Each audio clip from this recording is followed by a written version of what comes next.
Good afternoon, my name is Richard Morales with the Toronto Hispanic Chamber of Commerce. Here we are today with Cristina, MPP of Davenport. Let's start with housing.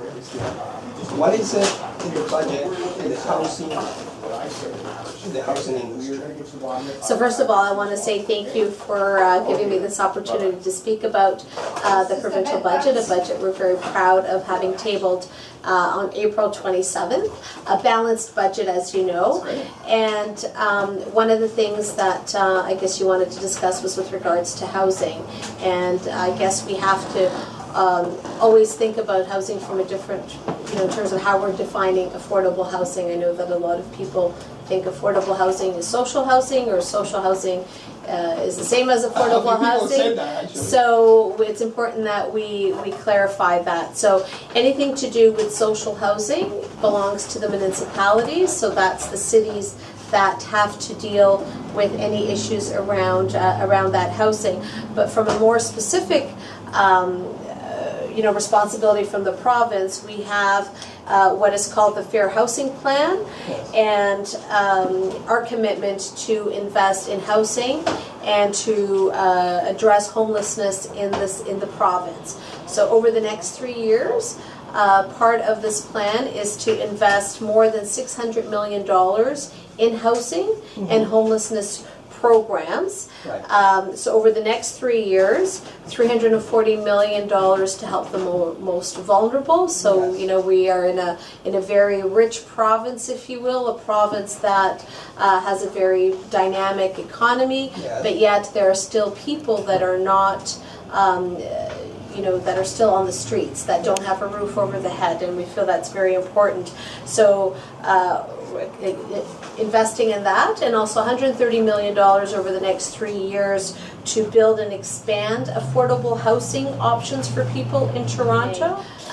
One of the tools that we announced not too long ago that we are providing to municipalities is the gas tax credit. So currently, right now, the province, any profits that it makes or any of the revenues from the sale of gasoline when you go to fill up your gas, the province gives to the municipalities 2 cents per liter. So we are going to double that. So starting in 2019, I believe is the date, we will now be providing or giving to the municipalities 4 cents for every liter of gasoline. So it's a doubling of the investment on behalf of the province, and that money then should be used as the municipalities see fit. So infrastructure, some of the social housing deficits. How about healthcare? We talked about healthcare earlier, and about some of the budget items that are also there. So very excited about what we're doing in terms of health. I come from a background in the health industry, working for pharmaceutical industry, so it's an area that is very important. And as the mother of 2 young children, of aging parents, we're always at the doctor for one thing or another. So we're increasing the investment we're making in healthcare by $11.5 billion, which is huge. Big portions of this money will go to reduce wait times, to provide more services for those people in need of mental health. But in the healthcare, one of the things that we're really, really excited about is that we are introducing, as of January 1st, 2018, free medications for all people, young people 25 and younger. So this is the first plan of its kind in Canada. We're hoping that eventually we can make that available to everyone. If we put enough pressure on our federal cousins, maybe that will help happen. But right now, we're very happy that we will be providing free medication to all youth, children and youth. Very progressive. I was so happy to hear about that one. It's amazing, and so that means that grandma can go to the doctor with her grandchild, get a prescription, go to the pharmacy. There's no deductible, no co-payment, 100% free medications, over 4,400 medications. So we're talking. Great. And that means more money in our pockets. It means more money in our pockets. The budget. How about education? Is there anything in there that we should be looking at? Yes, so again, education, we continue investing in our education. We pride ourselves on being one of the world's best education system in the English-spoken world. We have an increase in number of graduates graduating from post-secondary education. Almost 86% of our students are graduating, which is great. And having various programs available at the schools to be able to assist students. Yes. So I can talk about the investments we're making in the school repairs. We know some of our schools are falling apart. They're Yes. older. They've been there since I went to school, and I'm falling apart, so they've been around for some time.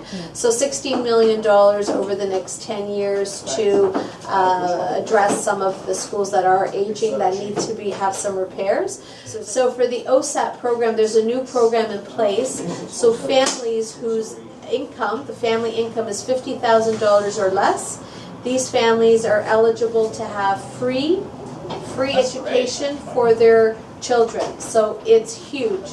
And we also announced the Kickstart, the Career Kickstart project program, which is geared at students or youth between the ages of 15 to 29. Again, we talked about it briefly. Which is, again, a program which helps students, creating about 40,000 new internships, co-op programs. You know, sometimes students think they want to go into a program, and when they're actually placed in that work environment, they realize it might not be for them. Or when they do get placed, they're actually learning skills that can help them when they go into the workforce. Is how businesses can do businesses with the government. How can we do business together? So starting this discussion is a great way. So the government is trying to make it easier for small businesses, first of all. We have trying to reduce some of the red tape that's involved for the businesses to do businesses, period. Trying to address some of the overlap of different things that are being requested from businesses. So hopefully making it a little bit easier for businesses to do day-to-day business. In terms of how to do business with government, again, there is an online service that businesses can look into. Thank you, Cristina, very much for talking to us. Thank you, It's not Ricardo. going to be the last time we talk, so. Yes, thank you. Thank you so much, Richard.